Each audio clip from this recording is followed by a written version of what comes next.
한 주간 잘 지내셨습니까? 네, 또 추운 날씨도 계속되었는데 여러분 주님 은혜 안에서 날마다 건강하시고 주의 말씀과 기도로 늘 승리하시기를 축복합니다. 아멘. 네, 아멘 소리가 좀 적으시네요. 저 옆 사람과 인사합시다. 새해 복 많이 받으시기를 바랍니다.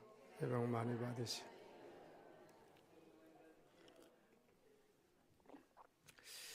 그러려면 오늘 설교 제목을 잘 기억하셔야 됩니다. 시작. 회개에 합당한 열매를 맺어라. 네. 회개에 합당한 열매를 맺을 때 여러분 올 한 해는 여러분에게 참 복된 새해가 될 줄로 믿습니다. 아멘.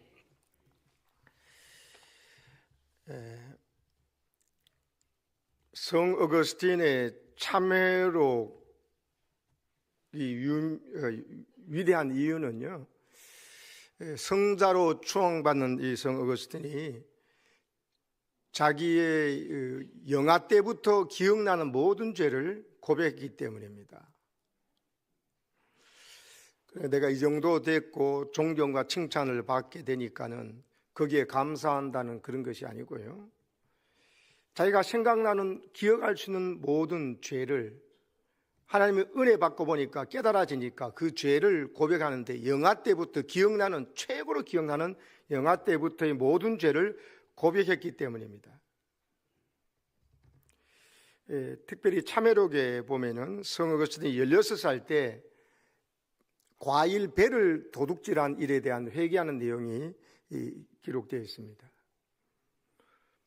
그 배를 도둑질하면서 이렇게 고백했습니다. 하나님, 제가 도둑질을 한 것을 배가 고파서가 아니고 궁핍해서도 아닙니다. 저는 그저 도둑질 자체를 즐겼습니다. 하지 말라고 하는 일을 하고 싶었을 뿐입니다. 이렇게 회개를 합니다. 자기의 속마음을 그대로 드러내면서. 근데 여러분, 이런 마음이요, 어거스틴만이 아니라 우리의 마음에 이게 있습니다. 물론 생계 때문에 배가 고파서 짓는 죄도 있지만도, 하지만 대부분의 모든 죄들은요, 죄 자체를 즐거워서 짓는 것임을 깨달아야 됩니다. 죄 짓는 재미가 있거든요.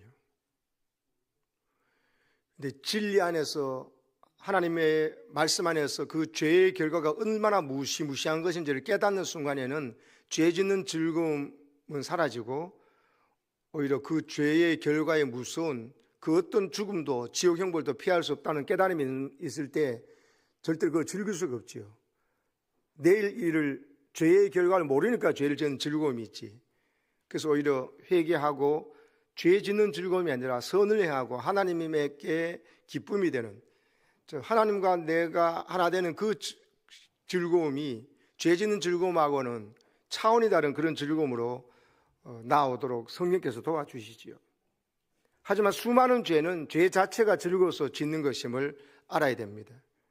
그래서 진정한 회개를 하려면은, 진정한 회개는 언제 시작되었냐면은 죄 짓는 즐거움이 느껴지고 있다면 아직 정신을 못 차린 것입니다. 죄를 내가 이걸 즐기고 있고 나는 알고, 죄가 혐오스러워지고 죄가 더럽고 추한 것인 줄 알고, 추하고 더러운 것을 만지작거리는 것은 지난주에 언어로 말씀드리면 영적 어린아이거든요. 왜? 여러분 아시죠? 어린아이들이 자기가 응아하는 거 가지고 막 만지잖아요. 그죠? 그거가 똑같은 어린아이기 때문에 그런 것입니다. 성숙한 사람이 자기는 배설물을 가지고 만지고 그걸 즐거워하는 어린이 있습니까? 그거는요, 정신이 없어진, 치매가 걸리지 않고는 절대로 그럴 수 없는 것입니다. 그래서 여러분, 성숙해졌다는 것은 죄를 짓는 즐거움이 아니라 배설물을 만지면서 좋다고 막 그러고도 온 벽에 방에 다 바르고 자기 몸에 바르면서 웃는 거는 어린아이고요. 성숙하고는 그거는 진짜 그럴 수가 없는 문제거든요. 그래서 방탕한 인생을 살았던 어거스틴이 자기의 속에 무슨 이 죄를 즐기는 죄가 있는 걸 보고는 죄의 행위도 회개하지만 그 지었던 그 근본 자기 의도를 꿰뚫어 보고는 회개하는 장면이 나옵니다. 하나님 저를 젊었을 때의 회개예요. 저를 육체적으로 순결하게 해 주옵소서, 순결하게 살게 해 주옵소서 이렇게 해놓고는 그 뒤에 기도가 무슨 기도가 나온지 아세요? 하지만 지금은 아닙니다. 그래서 젊을 때 사생아도 놓고 온갖 방탕한 삶을 다 했거든요.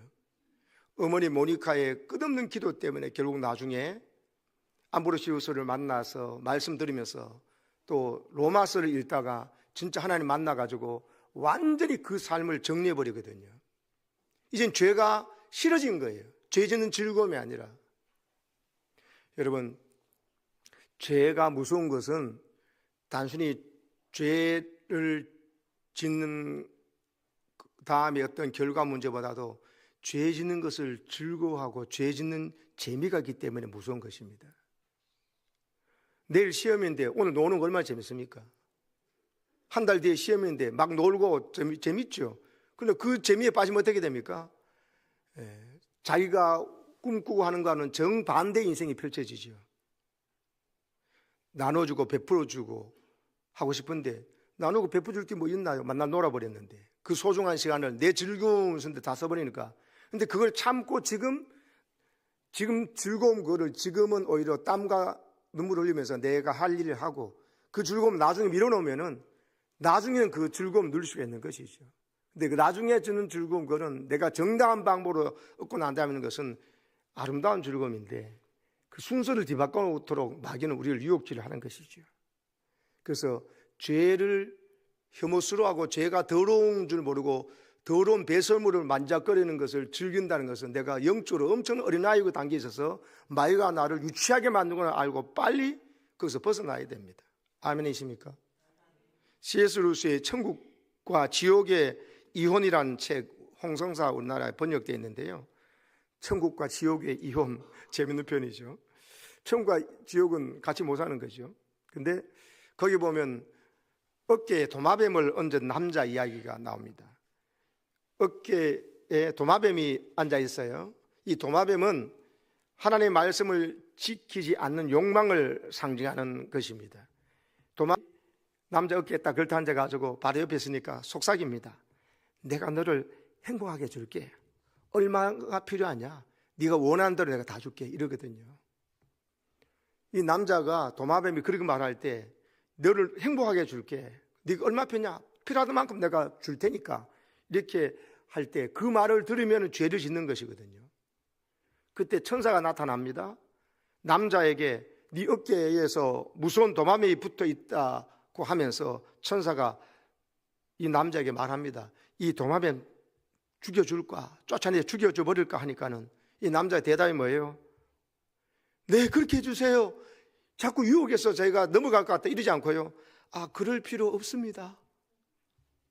이렇게 대답하거든요.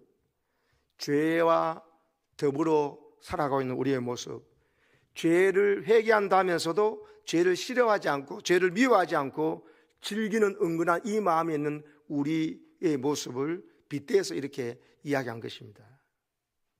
사랑하는 여러분, 어릴 적에는요, 어린아이로서 어릴 적에 짓는 죄가 있고, 청소년, 청년 때 짓는 죄가 있고, 중년은 중년에 짓는 죄가 있고, 노년은 노년 때 짓는 죄가 있어요.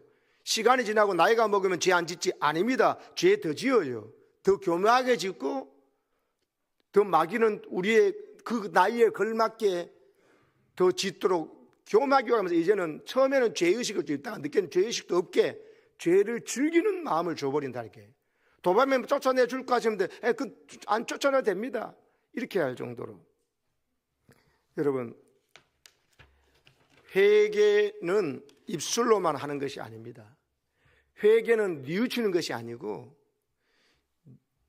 후회하는 것이 아니고요. 후회만 하고 계속 그 자리에 있다. 후회하면서 계속 내가 가야 될 것이 좀 서울로 가야 되는데 지금 부산에서. 근데 내가 여러분 거꾸로 가고 있으면서 계속 그 열차를 갈아타지 않으면 이거는 회개한 것이 아니고 그냥 후회만 하고 있는 거예요. 회개는 뭐냐면 열차를 갈아타는 겁니다.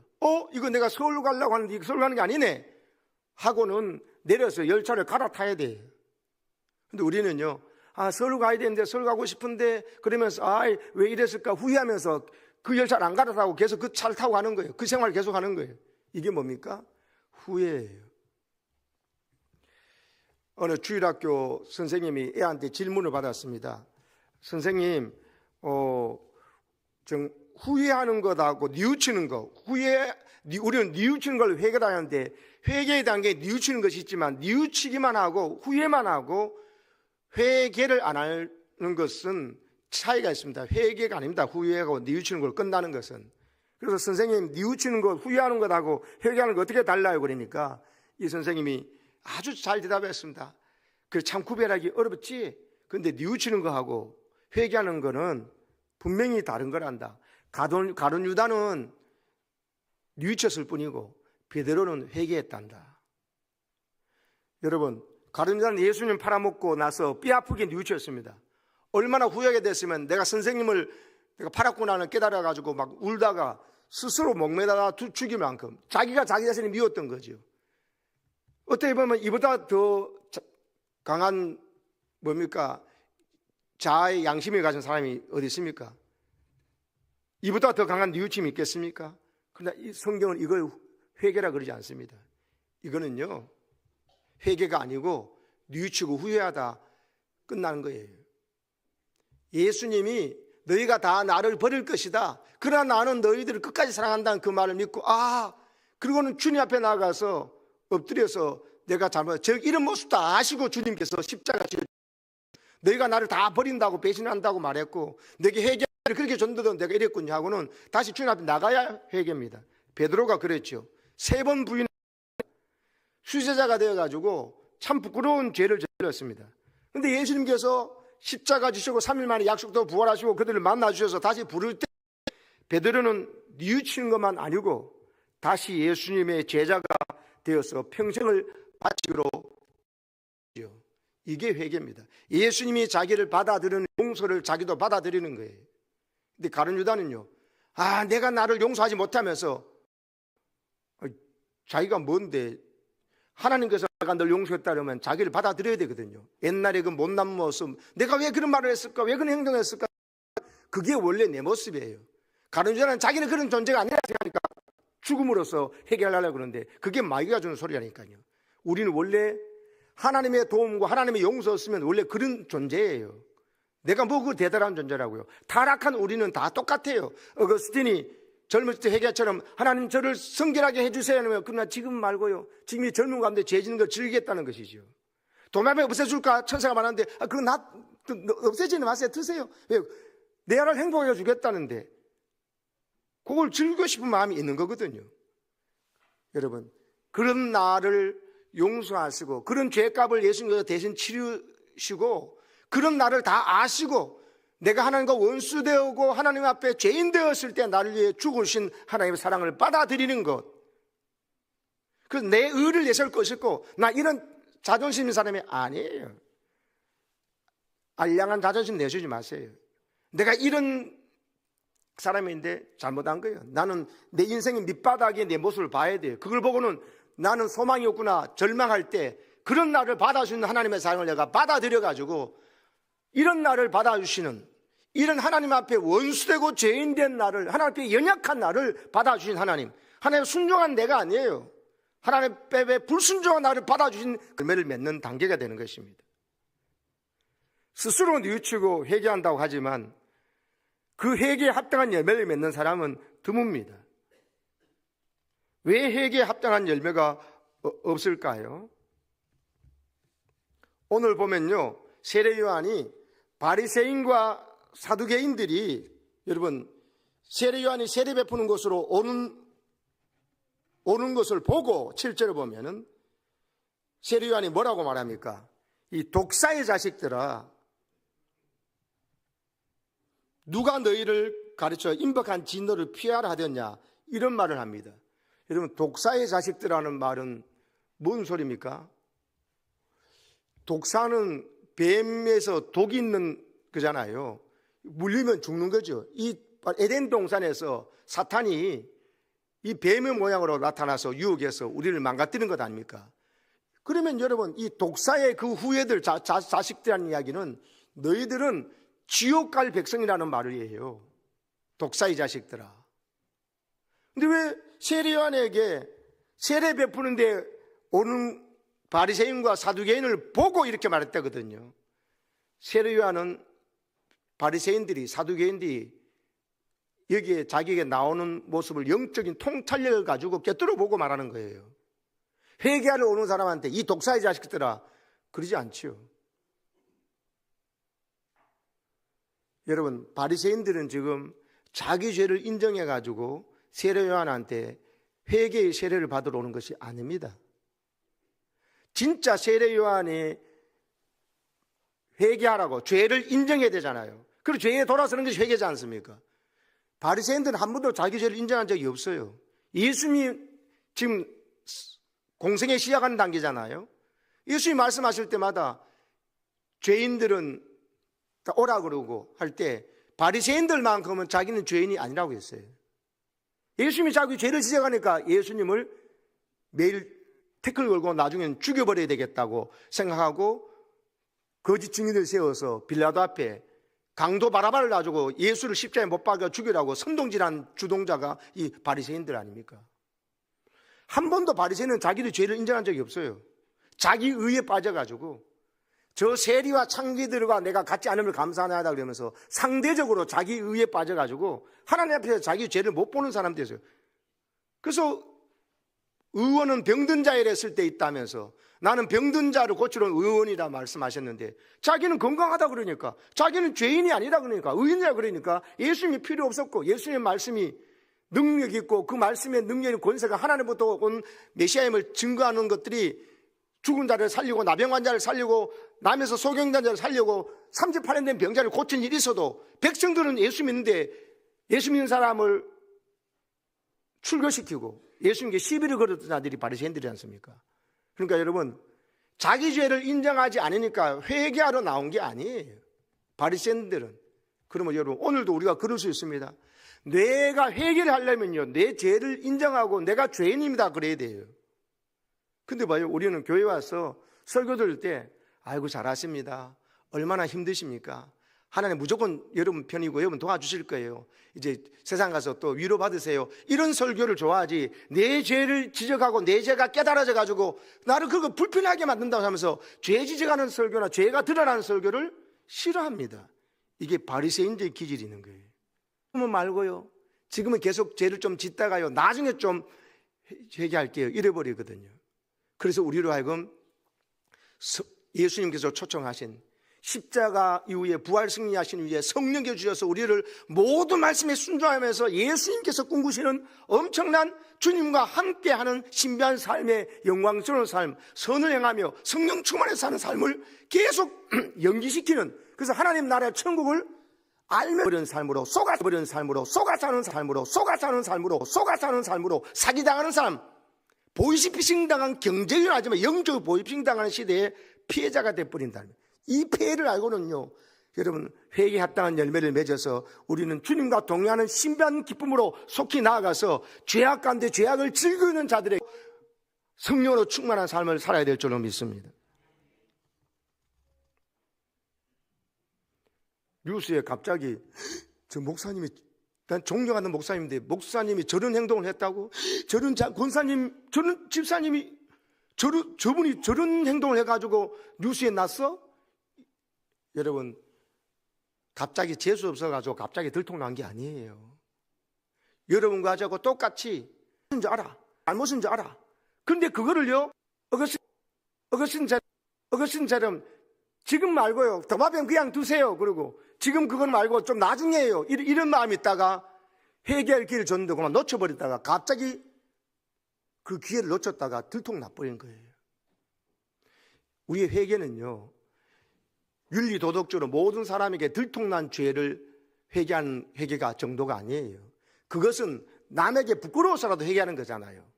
방송에 달통 나버리고 사람들이 다 아는 죄는 인정하지 않습니까? 안 그러면 법적인 제재를 받으니까.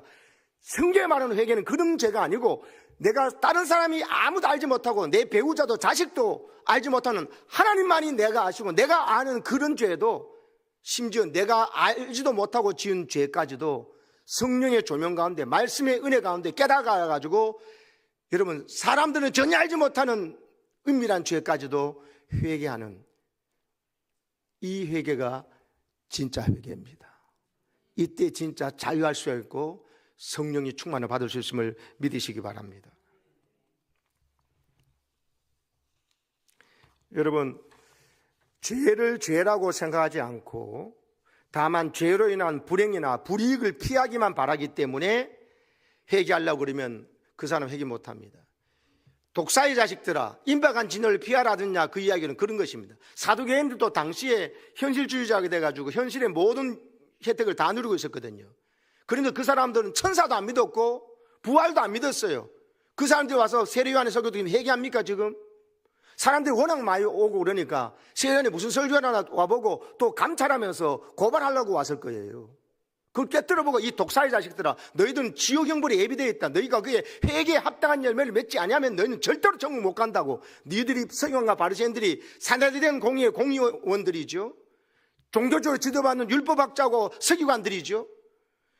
예루살렘 시민들 자타가 공인하는 최고의 신앙인입니다. 그러나 하나님 보시기에 세례요한이 성령의 감도 보기에는 이 사람들은 독사의 자식들, 지옥 형벌을 피할 수 없는 자들이라는 거예요. 목사인데, 장로인데, 군사인데, 안수비사인데, 내 예수 믿은 지 20, 30년 됐는데 똑같은 이야기예요. 사랑하는 여러분, 임박한 진노를 피하려고 회개하는 게 아니라 그거는요, 상황만 좋아지면 또다시 옛날로 돌아가기 때문에 그래요. 그래서 사랑하는 여러분, 내 마음 자체에 죄를 싫어하는 마음이 있는가, 죄에 끌리는 것은 여전한가, 그러면 해결이 안 됩니다. 죄스러운 생활임을 알면서도 생활에 끌리는 마음을 여전할 때 죄를 떠나려면, 회개하려면 죄 자체를 미워해야 됩니다. 아멘이십니까? 저주스럽게 여겨야 하고 더럽게 여겨야 됩니다. 배설물을 보고 그거 저거 그거 만지는 재미도 있는데 이러면요, 철없는 어린아이인 거예요. 지금 우리가 나이가 여러분 예수 믿은 지 몇 년이 됐는데 아직 배설물을 만지면서 이 배설을 만지는 어린애들이 배설을 만지는 것은 자기의 첫 창조 작품이잖아요. 그걸 만지는 것은 진짜 어린아이 유치한 것이죠. 아직도 그렇다면 영적 어린아이와 똑같은 거예요. 장성화해서 어린아이 생각, 어린아이 말, 행동을 버려야지요. 그래서 사랑하는 여러분, 저주스럽고 더러운 걸 알라고 성령께서 우리 안에 오신 것입니다. 성령은 거룩한 영이십니다. 말씀은 모든 성령 하나님의 감동으로 되었다는 것은 성령의 감동 덩어리인 것은 거룩한 말씀이기 때문에 말씀이 가르쳐주는 생각을 가지고 죄스러운 생활에 여전히 매력을 느끼는 것을 얼마나 무서운 건지 알아야 됩니다. 그것이 사람에게 들통났나 안 들통났나가 중요한 게 아니에요. 그건 하루아침에 끝날 수가 있어요. 그래서 사람의 회개가 참 회개가 아닌 경우가 많은 것이 당연히 회개에 합당한 열매가 없는 자기 성찰의 진실이 없기 때문에 그런 것입니다. 그래서 사랑하는 여러분, 죄로 여기고 죄는 더럽고 추하고 혐오스러운 것을 알고 죄 짓는 즐거움에 잠 깨주는 도마뱀의 속삭임에 마귀의 속삭임에 넘어가지 마시기 바랍니다. 독사가 나에게 주는 것을 먹고 난다면 우리는 그 에덴 동산에 쫓겨날 수밖에 없는 거예요. 그걸 뻔히 알면서 이제는 다시 하나님의 에덴의 기쁨으로 신랑 예수님이 신부도 우리를 초청하시는데 그때 내가 바람피웠던 그 남자 그 여자가 멋있어 보인다는 것은 아직 정신 못 차린 것이죠. 그래서 사랑하는 여러분, 이런 말이 있습니다. 11시까지 기다려서 회개하겠다는 사람은 10시 반에 죽는다. 이거 아는 거예요. 그래서 내가 11시쯤 돼서는 내가 회개하려고 하는 거예요. 그럼 왜 지금 9시 됐는데 9시에 회개 안 합니까? 11시쯤에 하겠다. 그래, 한 2시간 동안은 좀 즐기다가, 그리고 죽기 얼마 전에 그때 해야겠다고. 그래서 성경에 나온 사람 누가 제일 부럽냐 그러니까 예수님 한편에 구원받은 강도가 지금 왜 평생 지 마음대로 강도짓하고 좀 하다가 마지막 죽기 직전에 회개해가지고 구원받았으니까 그럼 지가 언제 죽을 줄 아는데 언제 죽을 줄 아는 겁니까? 천지를 모르는 소리예요. 그래서 이런 말이 있는 거예요. 11시에 기다려서 회개하겠다는 사람은 10시 반에 죽는다고. 회개도 하나님께서 기회를 주셔야 하는 것입니다. 내가 언제니 마음만 먹으면 회개하고 돌아간다? 그게 마귀에게 도마뱀에 속고 독사에게 쏘가 있는 상태이라는 것을 깨달으셔야 됩니다. 회개하지 못하고 자꾸 미뤄가는 동안에 점점 수렁에 빠져들고 어느 때에 가서는 회개할 수가 없어지게 되어버립니다. 그때는요, 회개할 마음이 안 들어버리고 나는 다른 사람보다 그래도 이 정도는 나아 하고 딴 사람보다 낫다는 생각하면서 내 정도만 살아 이렇게 말해버린 단계에 와버리거든요. 이미 끝장난 것입니다. 회개할 때 비로소 자유를 얻을 수 있음을 아시고, 사랑하는 여러분, 하나님께서 주시는 회개의 기회를 놓치지 마시기를 축복합니다. 속으로 아브라함이 우리 조상이라고 생각하지 말라 그랬어요. 서기관과 바리새인들, 사두개인들이 그랬어요. 우리는 아브라함의 후손이다. 그래서 우리는 아브라함의 복을 받는다고 했습니다. 뭐라 그랬습니까? 세례요한이 이 돌들로도 아브라함 후손 만들 수 있다. 너희가 아브라함의 후손이면 아브라함 후손에 다운 행동을 해라. 아브라함은 그렇게 안 믿는데 너는 아브라함 후손 행동하면서 아브라함의 행동을 하나도 안 하네. 그건 너는 아브라함 후손이 아니라는 거죠. 이스라엘 백성들은 자기 혈통적으로 아브라함 후손일 때 우리 무조건 천국 간다고 그랬어요. 그 이방인이 태어난 사람은 발에 때보다 못하게 여겼어요. 근데 그게 아니라는 것이죠. 아브라함의 후손 말하지 말라. 너 착각하고 있다. 너 아브라함 후손 아니다.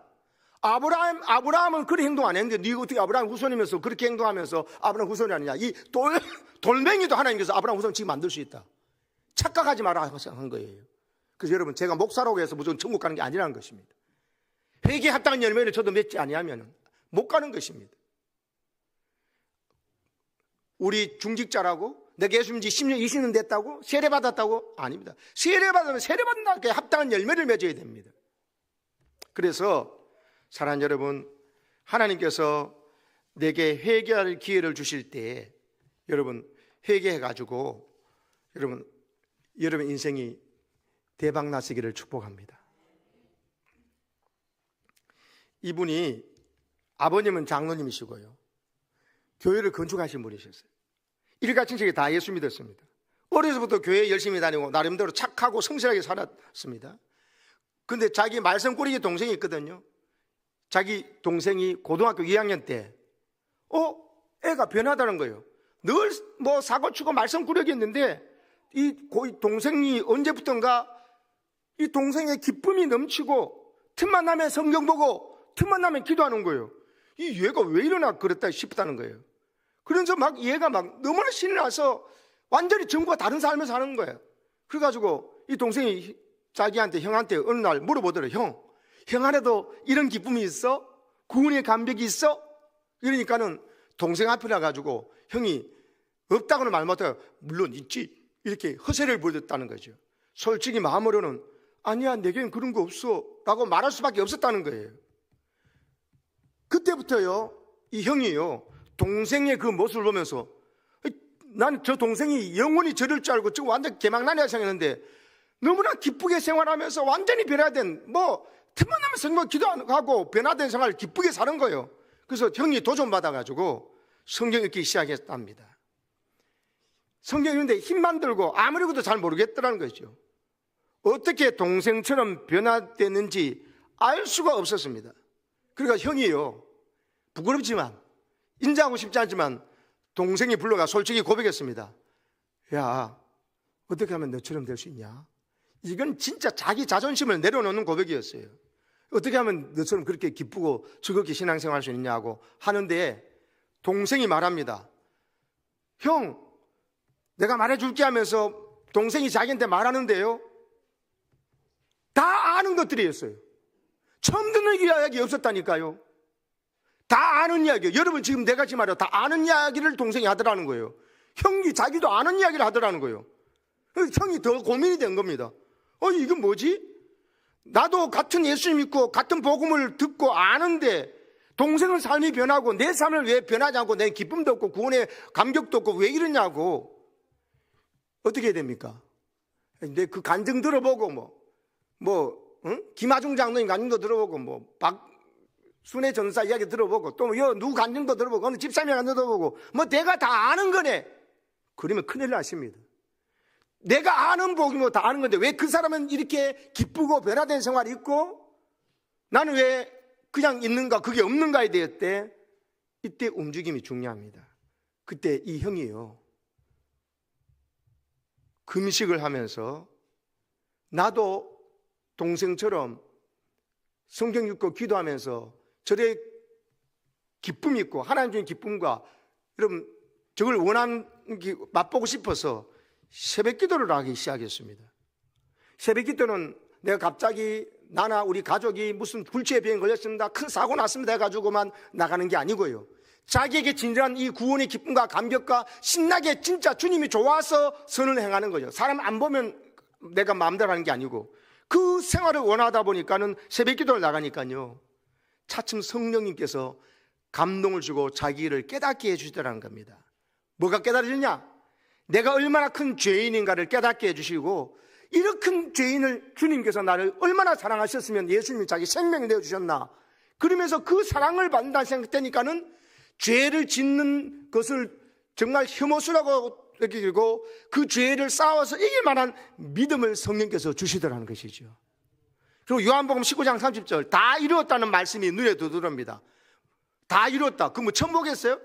근데 다 이루었다. 무엇을 다 이루었습니까? 하고 기도하게 되니까 네가 고민하고 발버둥치는 너의 구원을 내가 다 이루었다. 내가 너의 죄값을 다 치루었다. 이렇게 하는 말씀을 듣게 되고요. 하나님, 저의 구원을 위해서 이미 다 이루신 것이군요.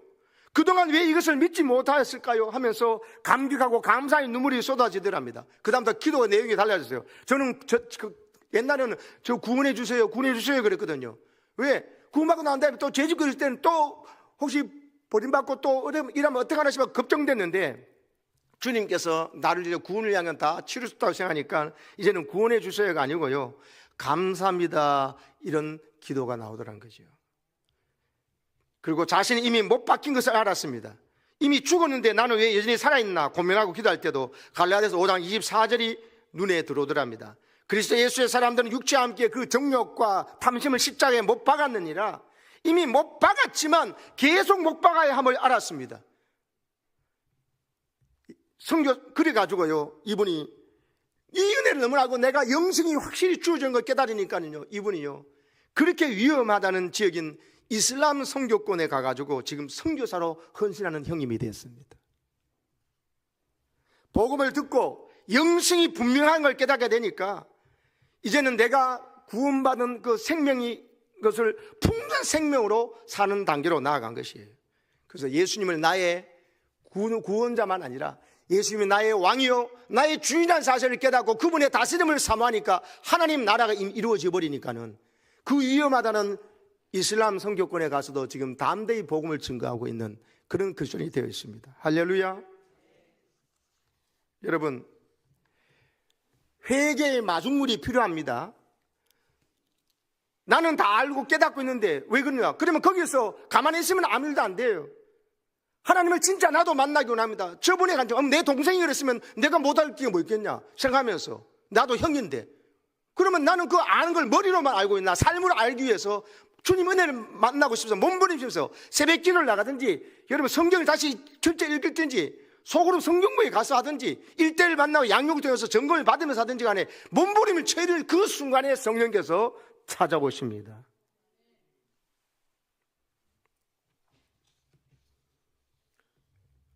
회개의 마중물이 필요합니다.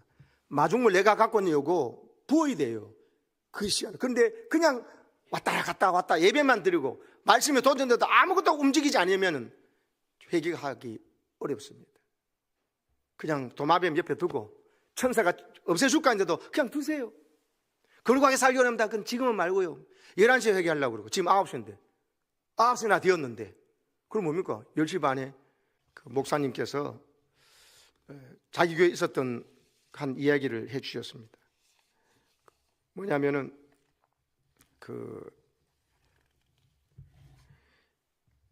예배 때마다 교회에는 오긴 오시는데 예배당 안으로 들어오지 않는 분이 있었습니다. 그분이 교회에 오시는 이유는 자기 아내와 자녀들을 예배당에 들여보냈다가 기다렸다가 예배 끝나면 데리고 가기 위해서 오신 분입니다. 이분이 미국에서요 유명한 석학입니다. 핵물리학자였어요.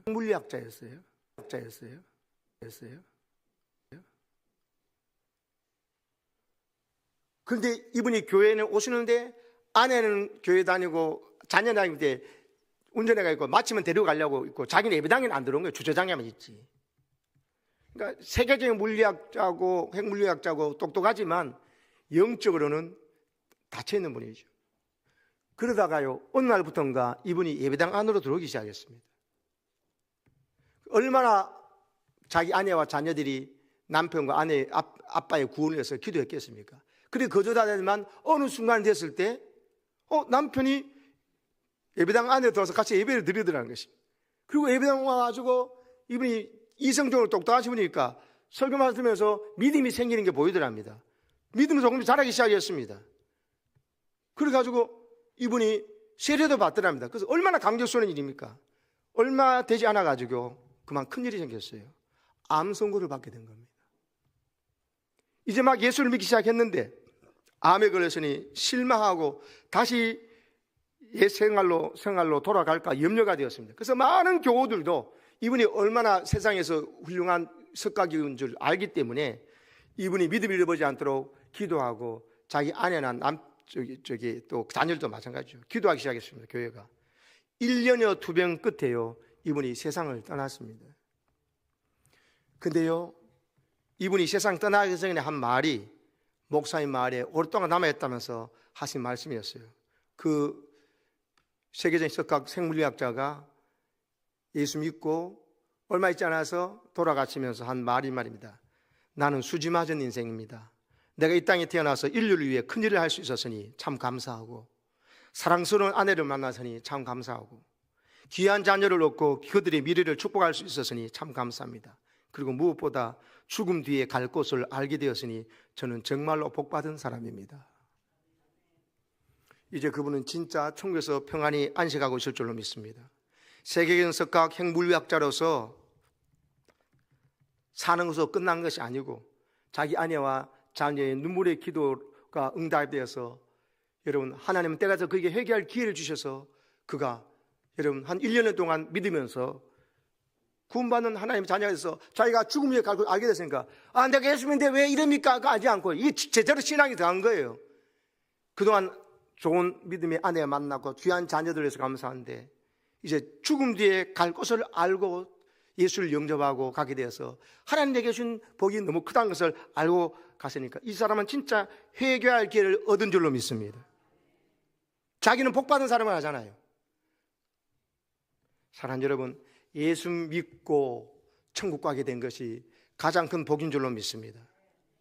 여러분 아직도 혹시 하나님 앞에 원망하고 불평하고 그리고 하나님을 약속을 믿지 못하고 그리고 남하고 비교해서 교만하거나 늘 남 탓하거나 환경 탓하거나 내가 바뀌어야 된다고 생각하지 않고 저 사람이 바뀌어야 되고 이 사람이 바뀌어야 되고 이 환경이 바뀌어야 된다고 생각하는 사람이 있습니까?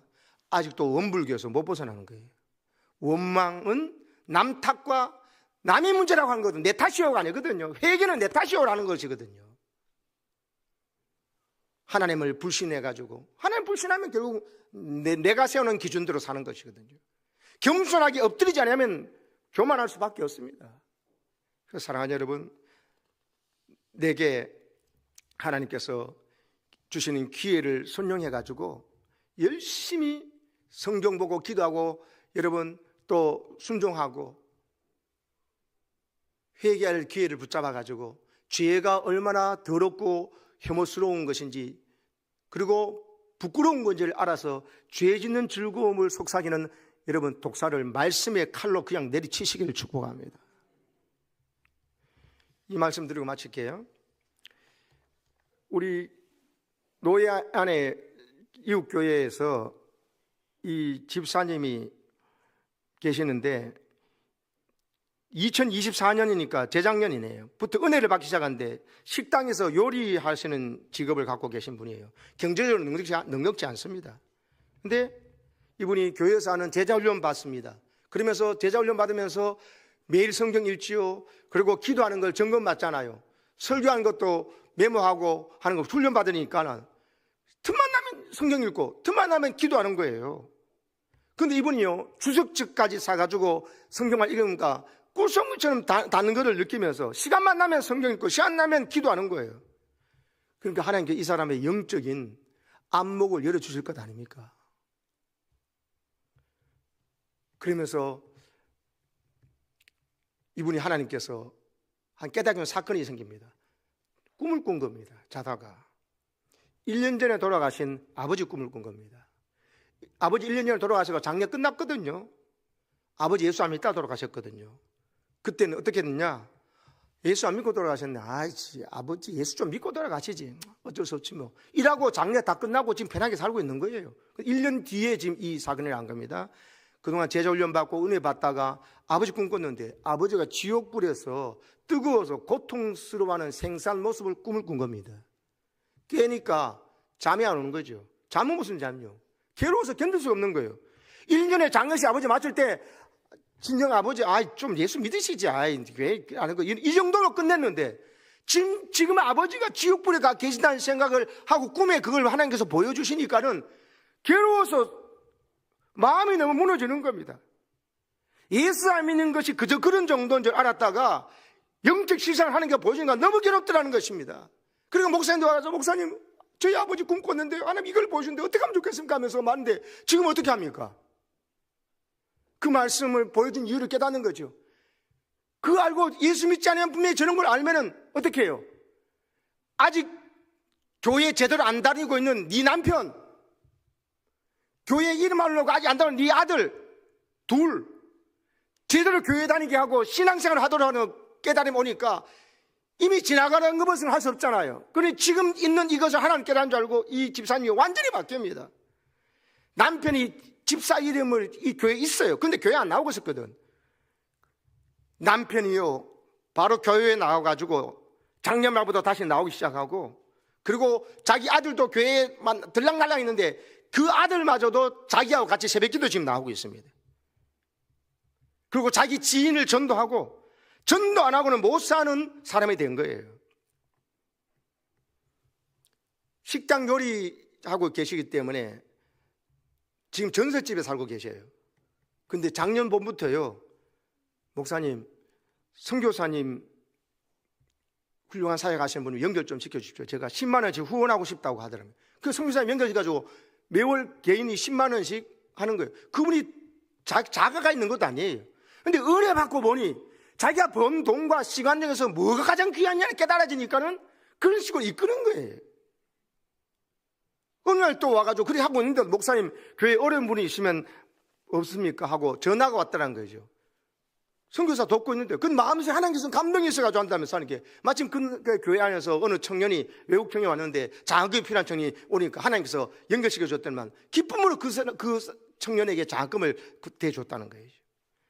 자기 생활에 넉넉지 않지만 생명 살리고 영혼 살리는 일에 물질을 사용하고 시간을 사용하는 것이 가장 큰 거룩한 기쁨이고 회개에 합당한 열매라는 사실을 너무나 절감하게 아니까는 그 생활을 안 할 수가 없었던 것입니다.